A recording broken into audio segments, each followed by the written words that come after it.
దేవునికి మహిమ. ఇప్పుడు చెప్పండి, దేవుని ఎదుట దీన మనసు కలిగి నడుచుకున్నట్టు అర్థం ఏంటి? మొట్టమొదటి మాట, ప్రతి విషయమునకు నీకెన్ని అవకాశాలు, ఎంతమంది సపోర్ట్ నీకున్నా ఇవన్నీ వట్టివి నాయన, నాకు నువ్వే దిక్కు అని ఆయన ముందుకు వెళ్ళుట, ఆయన మీద ఆనుకొనుట, ఆయన మీద ఆధారపడుట.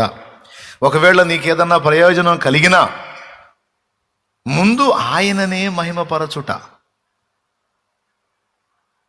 అన్నా శాలేమన్నా నిజంగా చాలా సాయం చేసావన్నా నువ్వు అనకూడదు. ఫస్ట్ వేసే దగ్గరికి వెళ్ళి, ఏసయ్యా నీకు వందనాలయ్యా, ఎంత సాయం చేసావు తండ్రి నువ్వు అనాలి.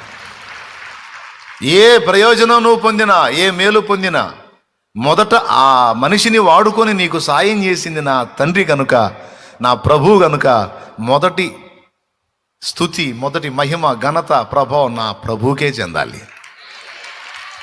అది